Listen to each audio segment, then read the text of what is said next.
our chapter number 11, that is work and energy. In the previous lecture we have completed the kinetic energy and numerical related to the kinetic energy. Today we will do potential energy. आज हम क्या पढ़ेंगे? Potential energy के बारे में पढ़ेंगे. तो उसको हम एक एग्जांपल के थ्रू समझते हैं. सपोज ये आपका सरफेस है, ground surface. This is a brick lying on the surface or lying on the ground. It has no energy now and no work is done. If we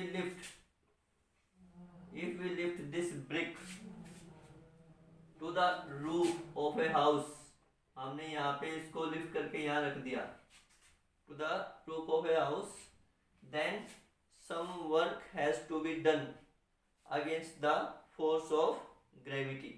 अगर हम इस ईंट को उठा के और छत पे रखते हैं तो कुछ वर्क करना पड़ेगा, और इसके अगेंस्ट में, against the force of gravity. अभी ये जो यहाँ पे नीचे है on the surface of the earth, अभी यहाँ इसमें कोई एनर्जी नहीं है, नो वर्क इज डन. तो यहाँ पे क्या है? दिस वर्क डन, जो ये वर्क डन हुआ है in lifting a brick to the roof of a house, this work done is stored as the potential energy in the brick. ठीक है, तो वो पोटेंशियल एनर्जी के रूप में स्टोर हो जाएगा. तो हम कह सकते हैं यहाँ पे the energy of a brick lying on the roof of a house is due to its higher position. तो जो अब इसमें एनर्जी स्टोर्ड है वो एनर्जी किसके कारण है?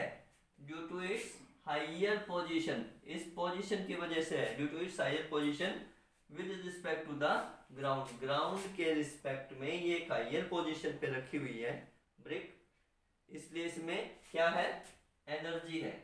ठीक है. And the energy of brick lying on the roof top is known as potential energy. तो अब ये ऑब्जेक्ट, ये ब्रिक जो एनर्जी पोजेस कर रही है, ठीक है, तो उस एनर्जी को हम क्या कहेंगे? Gravitational potential energy. Let us consider the second case. This is elastic potential energy. तो इलास्टिक पोटेंशियल एनर्जी क्या होता है? पहले हमने ग्रेविटेशनल पोटेंशियल एनर्जी पढ़ा, अब elastic potential energy which is due to the change in the shape of a body. अगर किसी बॉडी की शेप चेंज होती है, it means it possess elastic potential energy. जैसे कोई स्प्रिंग है, स्प्रिंग को आप कंप्रेस करते हो तो उसकी शेप चेंज होगी, it means it possess the elastic potential energy. Stretching a rubber band, rubber band को आप खींचते हो, ठीक है, means some work has to be done while stretching the rubber band, and this work done is stored as a elastic potential energy. ठीक है. तो हम क्या कह सकते हैं? The change in the shape of a body can be brought about by compressing, या तो हम किसी चीज को दबाएं, कंप्रेस करें, स्ट्रेचिंग, खींचें, बेंडिंग, ट्विस्टिंग, इससे की शेप जो है वो चेंज हो सकती है. Some work has to be done to change the shape of a body.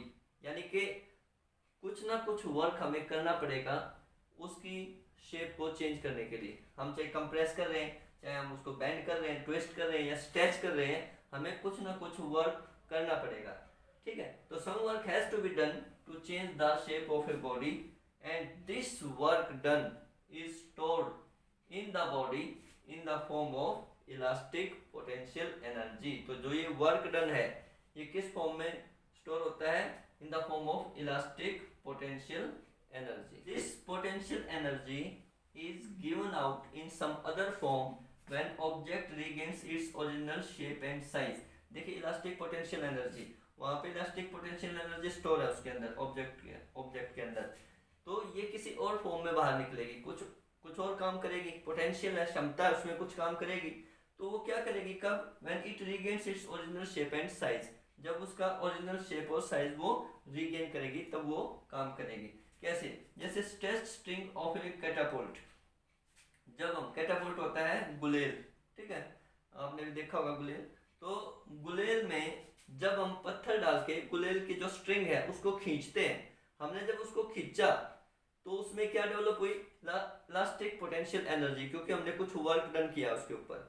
ठीक है, तो इसका मतलब उसकी शेप चेंज होगी, स्ट्रेचिंग किया हमने, स्ट्रेचिंग किया तो इलास्टिक पोटेंशियल एनर्जी उसमें डेवलप होगी। अब वो इलास्टिक पोटेंशियल एनर्जी कुछ काम करेगी। उसने क्या किया, जो उसके अंदर पत्थर था वो उसको क्या किया, थ्रो किया विद हाई स्पीड, आगे की तरफ थ्रो कर दिया, तो दूसरे फॉर्म में वो बाहर निकली, इलास्टिक पोटेंशियल एनर्जी। दूसरा, वाइंडिंग अप ए टॉय कार। वाइंडिंग अप ए टॉय कार बच्चों का खिलौना होता है जिसमें आप चाबी भरते हैं, ठीक है, उसके अंदर स्प्रिंग होता है। वाइंडिंग अप ए टॉय कार, जब आप चाबी भरते हैं, ठीक है, उसकी शेप चेंज होगी, यानी कि उसके अंदर कुछ पोटेंशियल है, कुछ पोटेंशियल इलास्टिक पोटेंशियल एनर्जी हुई। ठीक, अब जब हम उसको रखेंगे तो क्या होगा, टॉय में मूवमेंट होगी, मोशन होगा, वो आगे की तरफ चलेगा, यानी कि वो दूसरे फॉर्म में चेंज होगी। ठीक है, तो यहाँ पे हम कह सकते हैं potential energy is given out in some other form when object regain its original shape and size. So this is elastic potential energy. Now we can say that the energy of a body due to its position or change in shape is known as potential energy. तो potential energy कैसे कहेंगे, the energy of a body due to its position, या तो position के कारण हो, या change in the shape of the body, या बॉडी की शेप जो है वो चेंज हो, तभी हम उनको कहेंगे potential energy, they possess potential energy. अगर तो वो ग्रेविटेशनल पोटेंशियल एनर्जी है तो वो पोजीशन के कारण है।